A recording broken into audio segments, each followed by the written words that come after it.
Welcome to Shot Ones, where we will be speaking with industry leaders and just a multitude of personalities. We're going to be tasting some flavors that you may not have heard of, but one thing we're going to be tasting today, everyone's heard of, bourbon.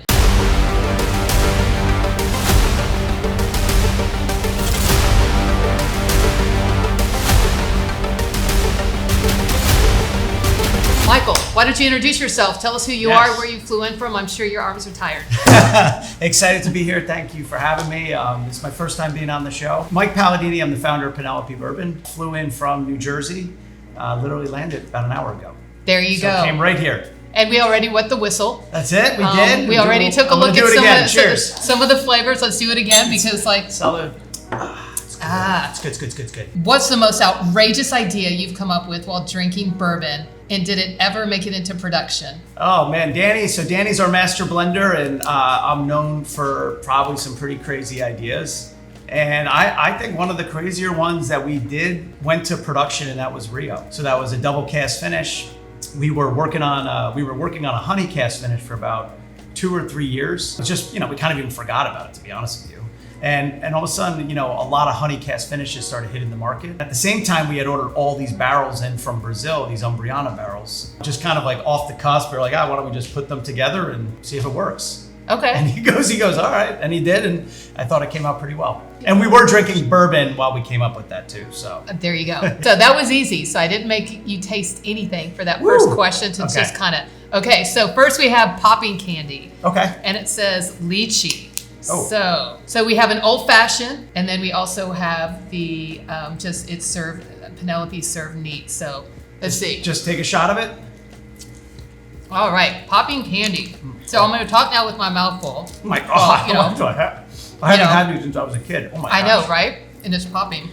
All right. This is nuts. It's like New Year's in my mouth right now. So Penelope Bourbon's named after your daughter. I can't even. Okay, keep going. Was there extra pressure knowing her name would be tied to this brand? My mouth is literally popping. No, honestly, it was. It's just named after my daughter. So I started it when my wife was 4 months pregnant.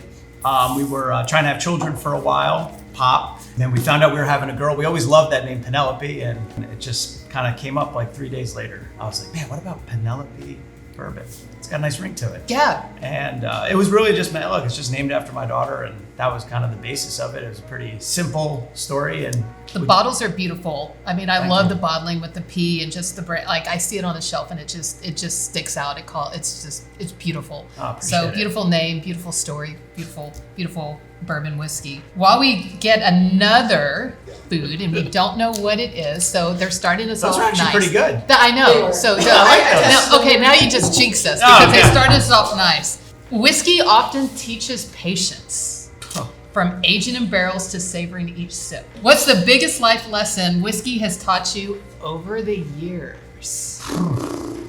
Well, I'm Italian and from New Jersey, so patience isn't usually something that goes doesn't go hand in hand, does it? No, but it does. I mean, I think bourbon is one thing is you can't speed up the process. Yeah. So you have to build your business around the process, but I think if you embrace that patience, that's where some of the best things come from. Yeah. In bourbon, at least. So I think it's when you're first starting out, it's maybe not the best thing, but interesting. But I'm looking at it's not a bug. I know that. It's not a bug. Cool. It does. It is patience, right? Good things come to those who wait. Yeah. We always had a saying internally. We were like, look, Rome wasn't built in a day. Like you're not going to take over the world tomorrow, but just, kind of small steps, try to improve every day, and over time, maybe good things happen. Okay. It's actually pretty good. So it's not bad. I like spicy, but we'll see how it heats up, right? I'm going to give it a second because I feel it's starting to kick up a little bit. You're clearly a whiskey guy, but what's your go-to drink when you're not sipping on bourbon? Go-to drink? Well, it depends on the season, but this past summer, just these skinny margaritas. I was like, really? They were really good. Just like, I live a mile from the beach, so they were, skinny margs. It was awesome. Skinny Marg. You don't. I don't even know what's in a Skinny Marg, right? I mean, I don't even know what's in it. It's a margarita served in a skinny glass. And I really don't even know what's in it. That's what a Skinny Marg is. It's just a margarita. And spicy margaritas I was getting into too with the jalapenos. Okay, yeah, spicy, especially here in Texas. You know what? I like the old fashioned with that good. one because that little bit of sugar kind of rounded out and kind of mellowed the heat. So That's I actually really like good. the old fashioned with the spicy. So Yeah. that was actually a good old match fashioned there. is excellent, by the way. Oh, too. thank you. It's really good. Like I said, I'm a country song. Whiskey, red wine, and coffee. That's about it. Wasabi peas. Okay. Interesting. I might have to do a little bit of the old fashioned with this heat again too. But so from tech to whiskey. Yes. Anything prepare you for this or? I worked in tech kind of like almost right out of college. So I was in tech for a little while doing enterprise software. I was at Salesforce. I was actually in mattresses before I got into bourbon. So I started a mattress company, one of the ones, Bear Mattress, nice little plug, where if you, it's like a bed in the box. You go on bearmattress.com, you order a bed, and some of your RNDC peers would remember when we started out, I had mattresses, and now we didn't really have any money for incentive programs, but I was pretty flush with mattresses. Really? Yes. Okay. So it'd be like, let's run an incentive, and I don't know, you're gonna get a new bed.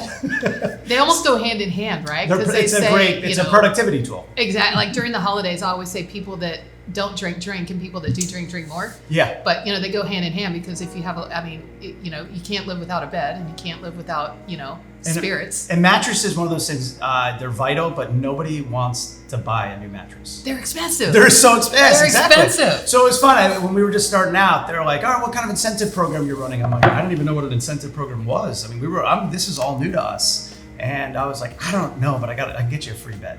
There you go. So now I have a point of contact for my new mattress, right? Yes, exactly. 100%. Maybe stick one of those wasabis under a mattress and let's see if I can feel it. It's not a good mattress. Okay, so this looks it doesn't look too scary. It looks like a chip of some type, but okay, not too bad yet. They're being actually nice to us. Not too bad. I've never been a big curry fan though. Not a big curry fan, but that was actually tolerable. That's actually really good. Bourbon is full of legends and myths. If you could have a drink with any whiskey icon, past or present, who would it be, and what would you ask them?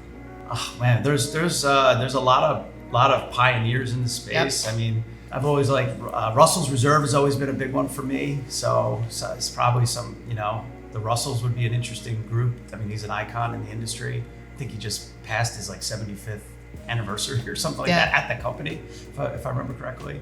Yeah, I think it'd be interesting. There's Elijah Craig, one of the older distilleries out of Kentucky. I mean, the list goes on. I think it'd just be interesting to see the process of how they made it, and just kind of pick their brain and hear what they have to say. I think it'd be kind of cool. Yeah, it's America's Spirits, so there's a ton of history around it. Oh, so now the curry chip goes. I like that with the toast. Does it go great? It amplifies it. Isn't that good? Yeah, it's really good. Actually, that one wasn't bad, but this extreme sour with chili. So I always say, so just take the whole thing down the hatch. I mean, right? That's actually not that bad. That's not pretty that bad. Good. My mouth's like completely on fire though. You know how they say you can deep fry anything, it makes it taste good? I always say, like in tennis shoes, just deep fry it. Deep fry will taste good. Maybe it's the whiskey making all this taste good. Maybe it's the bourbon that's actually making all this, Now that fruit roll up with the old fashioned actually pretty good. is very good. Okay. We should do it. That's actually very good. It softens it. Do you remember the first time you tasted whiskey? What was the occasion and what impression did it leave on you? I was probably younger. I'm sure I was in college. I had to have been. I couldn't even remember the brand. It's probably single digit price point. It was $9. It was definitely sub $9. Exactly, right. It was. I didn't put it this way. I don't even know if it's even around anymore. But it was good. It was good. And that's probably a good thing. It's funny. I didn't get it. So how my whiskey journey kind of transpired was I first got into Scotch, and this was like got into it more in my late 20s. I drank Scotch, not high end, but I was drinking Doors and just stuff. It wasn't overly the super expensive stuff. But I got into Scotch, and then I remember my first bourbon that I had. I think it was a Jefferson's, and it was probably just their small batch or whatever. When I remember the difference in the flavor profile, and after that first sip, I never went back. Really? And I was probably 31, 32. So just last week. Yeah. Well, it was probably 8 years. I didn't drink beer. I didn't drink wine really. I still don't. And I just drank bourbon over that like next 4 to 5 years. And I never had I probably had like 1 or 2 scotches in the last like 3 years, 4 years. Really? Haven't drank it yet, but I'll never forget that. Just being, but I think bourbon out of the gate for me, my palate wasn't ready for maybe the sweetness of it, but Scotch was a little bit more palatable for me. You know what I mean? So, but then when I had the Scotch and then I had that bourbon, I was like, whoa. And I never turned back. Yeah. Nice.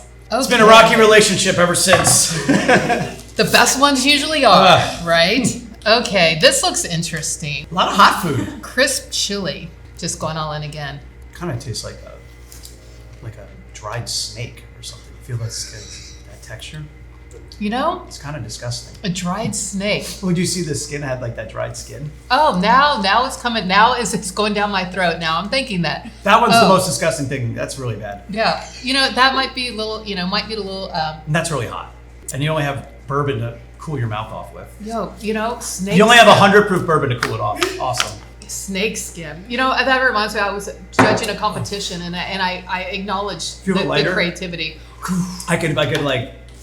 Someone actually made a snake oil bitters for a cocktail, and he said he took the garden snake, took the skin, and I didn't taste the cocktail. It's like great creativity, but now I know possibly what the bitters, the snake skin bitters could. Oh, the heat kind of grows. I don't think I heard one word you just said. My mouth is on fire right now. I can't stop thinking about my mouth. It's like really hot. You had me at snake. You just saw the snake skin. It did snake skin. Okay, so whiskey drinkers can be notoriously opinionated, especially after you've had a few sips, right? What's the funniest or strangest piece of feedback you've ever gotten about Penelope Bourbon? I remember it was like batch 1 when we made. We had some, we have no. That's gross. Doesn't it? So my leg is like shaking under the table. That's I got my hands in my pockets because I'm trying to control my mouth's on fire. It was a batch 1. We just started. It was like, I even tell people if you see batch 1, don't buy it. Like, move away. And I saw online that someone compared it to turpentine. Really? I swear. I took a screenshot of it. I thought it was funny. Turpentine. I go, we got to up our game if we're going to be in this business because. So they said it tasted high quality and turpentine are two that's not an adjective that really goes well with that. Right? Yeah.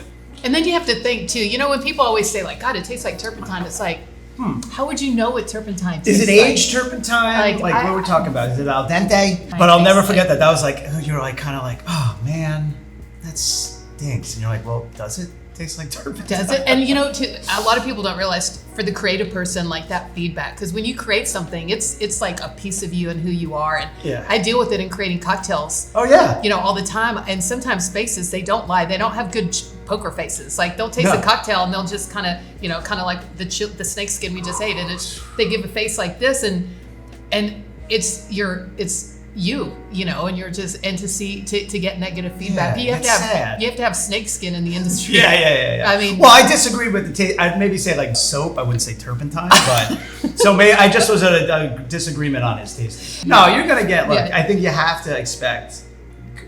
Any feedback is good feedback. That is true. So just how you position the feedback. It's fail forward. And look, we were like our big thing was we were always, hey, well, thanks for trying it at least. Yeah, we appreciate it. Hey, maybe let me share with you what we're doing for batch 2. Maybe we've gotten better, and that's how we built fans in the beginning. And then you drove home and cried. Then you drove and played sad music, but I had a nice bed at home. Yeah, always a good mattress. Always you had that good mattress to just swan dive in. Swan dive. So this looks so innocent, but this looks like a barbecue chip. Sometimes the innocent ones they are not the innocent ones. That Is your mouth still hot? It's not what's on the outside; it's what's on the inside. Is that what they say? So, why am I taking the biggest one? I went with the one that's mostly coated. So you got like yours is like coated barbecue. Compared to the snake, to the snake skin. Compared to the snake skin, this is a walk in the park. I did leave one for last for you guys that we might. Oh boy, I think I might know that one, and trust me, we're gonna need this one. You hear so many distilleries that are haunted. Any ghost stories with your distillery where Penelope's being aged? Anyone reaching out from the other side? Well, so it depends. So right now we're distilled at Ross and Squibb in Indiana, and that's our home base. We've always been sourcing barrels from there, but when we had first started, we had leased this, it was probably 1,300 square feet right by Newark Airport. Okay. And I don't know if it was haunted. It probably was. It was just but it was funny because we'd have people from all over the country come to our spot. We couldn't even call it a distillery. We called it a warehouse. Okay. It was basically a glorified tree fort. Okay. But it was awesome. And we made it really nice on the inside, but it's always funny because people coming in from all over town, they go to Kentucky, they think, hey, just you look for the white picket fence with the horses running around in the front. And I was like, look, there's no horses here, okay? Let me tell you something right now. I said, and I used to tell people, look, if you're looking at the sketchiest building on the block, you're at the right spot. So I don't know if there's ghosts. There probably is ghosts there. We've got some other funny stories about the facility and just things that transpired there in good ways, just that help build to help build the identity of the brand. But we would get people telling us it was just one of the best experiences. Yeah. I mean, we never raised any outside capital. We did it all with bootstrap, the whole thing. We didn't have any, so we just had this big plastic picnic table. And then half the time it was kind of tilted. It broke, so you put a glass down and slide down a little bit. But it was fun. It was cool. New chip alert. Boy. New chip alert. Is it truffle? I wouldn't smell it, and I would take a small bite. Okay. Oh gosh. Oh boy. Okay, wait. All right. So let's go. I'm gonna do these right here. No water, right? I'm just going in. Cheers. Cheers. Okay. I you have my shouldn't emergency smell it, contact right? info, right? Do not try this at home. It's not for the Oh my faint God. of heart. Oh boy. Oh god. Oh my God. It's dead fish. Dirty feet. Oh. So if you were to bottle dirty feet. That's really disgusting. It's like a dead fish. Oh. I'm gonna puke. Oh my god, it grows too. It's the most disgusting. I know. Okay, I don't even want to. I'm trying to have. I don't want my. That's what is that? That is really bad. That's cruel. Was that called Who would hot buy pot? that? Oh my God, spicy salmon. Salted salmon. I was in the skin. wheelhouse. Woo! Fish, dead fish. Oh my God. Oh boy. You know what? This question. I mean, for real. This is. I'm out. I'm out of liquid because of how. You know what? disgusting Someone, this we stuff may is. need a refill over here. Officially out So of here, drink. and I think we just might have answered this question. What's the most memorable moment you've had while sharing Penelope Bourbon with someone for the first time? We've just met for the first time, and it's this is the most memorable moment right here. Is tasting the bottom That of the salmon is Hudson disgusting. It's really bad. with salmon skin potato chips After a snake. After a snake. So this is the most memorable time with drinking For Penelope. future guests, you have to sprinkle that in every other one. Oh, thank you. And you get water for that one. See, they feel bad for tossing in that one. It's gonna be I'm gonna have that taste in That's my gonna mouth be for fun. 6 hours. Oh my gosh. So have you ever been to the Kentucky Derby? No, we got invited last year. My partner Danny went. I want to go. Yeah. I haven't been. Maybe this year. It's hard with the bit when we were building it. So when we started the company, Danny and I, we had no children, and then you fast forward to now, and between the two of us, our families, we've got 5 kids under the age of 6. Oh. It's bonkers on the home front. And things were busy at the business. So weekends, we kind of try to shut it down. Yeah. So I was like, I'm going to go to the Kentucky Derby for the weekend. It's no, you're not. Yeah, exactly. You know what I mean? Sometimes you just need to be shut off from everything. People don't understand. It's personal. It's we're on constantly. But it would be fun to go. It's funny that it's we always talk about it probably like Sunday after the Kentucky Derby. You're like, we should go to the Derby. You're like, we're going next year. Next year. Next year rolls around, I'll be like, And next year I'm going to drop 20 pounds and we're going to the Kentucky Derby. That's it. It would be fun to do. We know a lot of great people down there. The whiskey community is awesome down there. It'd be fun. One of these years. That's my bucket list is Kentucky Derby. It would be awesome. It would be. And then so Danny he was telling me the Oaks, the run. I think it was the Oaks, which is the race before. I think. He said that was fantastic. And do we dare? You don't have to. They can be more like a fortune. Chili. Oh, it's like a takeaway. Yeah. It's a leave behind. Okay. Yeah. Sure. Okay. When you were little, what did little Michael want to be? My mom said I probably wanted to be I was a little scatterbrained, but the big one for a little while, I'd probably say a couple years, was an astronaut. Really? Oh yeah, I had a big astronaut book, and you could open it up, and it's the picture of the moon was huge. I'm like, all right, that's cool.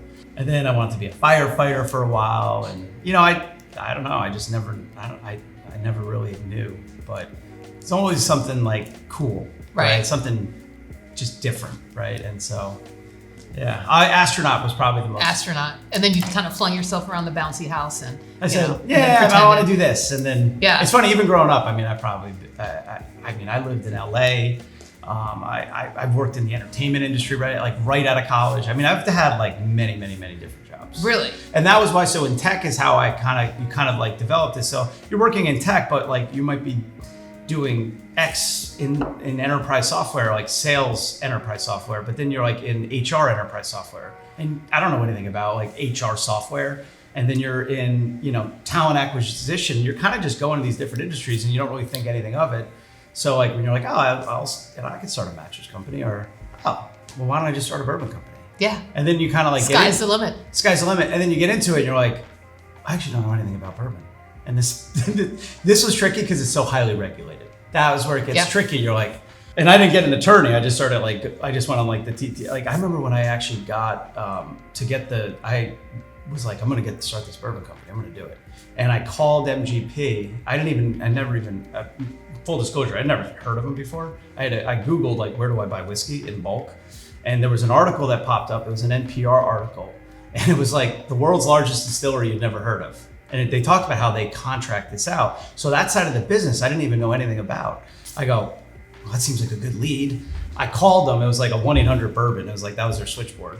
And they were like, I was like, hey, I'd like to buy some bourbon. And they're like, okay, well, who are you? And they kind of like size you up. And I'm like, well, I got this whole thing. I think I went on a rant about mattresses. Seriously, I did. And then I kind of acted like I was going to buy a lot of barrels. I had no money. I mean, I was like reaching. I was like, oh shoot, I left my wallet at home type situation. And I remember I acted like I was going to buy a lot of barrels. And then they were like, well, why don't you come on site? It was in July of 2018. I said, all right, well, come on site. They rolled out the red carpet. I had a +1. So I invited Danny's my best friend from high school. I said, yeah, we were playing golf with a bunch of our friends. I go, I got this trip next week. I got this bourbon thing. I forgot about it. Does anybody want to come? Danny goes, I'll go. I was like, all right, well, you're in. And neither one of us had ever been to a distillery before, ever. There's not really any distilleries in New Jersey. So we go and, it was like a deer in headlights. Leave it at that. It was like, it's like a snake in headlights. It was a snake in the headlights. We ended up buying 6 barrels, sold those from our car for the first year, bought 12 barrels after that. Really? Sold that from our car, bought 24, then bought 48, and just kind of like slow and steady wins the race. If you just wanted everyone to know one thing about Penelope, what would it be? It's a family brand. We want people to be part of the family, and that's always been it. Like it's a family. Let's bring people in and do it like that. And we're building our story as we grow. It's never been like we don't have any story before that. Yeah. So it's always like these little funny stories that have been going on. Like I got a lot of good stories from selling it from our car in New Jersey. Like crazy, like I can imagine. I can like go on and on and on, but it's there's some really good ones. And but everyone that's come on board, consumers and partners and distributor partners and everyone, it's just been part of it's like building. It's just like one big family. So, and of course internally too, our employees and our real families. Yeah. So it's. And the best thing about stories, they continue to evolve. Yeah. And you can keep adding on chapters, and we dictate the stories. Yeah. And that's the best part, is that it just continues. We determine it.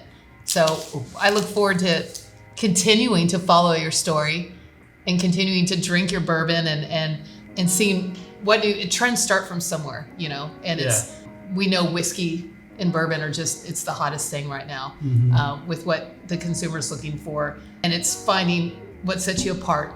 What's that differentiating factor from all the others and what have you. And I think your authenticity, I think your stories, where you come from, how you built it. I think it's everything of what we want from a spirit that probably has it has the most history. So I know. It's been awesome being able to taste snake skin and dirty feet and snake eggs and salmon eggs and. I'm looking at that bag right now. That's a vomit bag. That's really that was up there. That and then the snake skin was really bad. I might even look up 5 of my exes and just do a little Ziploc baggie and just wipe fingerprints from it and just send it in the mail to everyone. Best snack ever. And just be like, Merry Christmas, Happy New Year. I'm wishing you the best in 2025. I actually should give that out to people. Be like, I don't know, guys. I got this when I was traveling. It's unreal, and you're welcome. Thank you. That's illegal. That it company. Is illegal. I'm just looking at the name. I won't say the name. They should be in jail for that product. I think I see non-FDA approved on the bag actually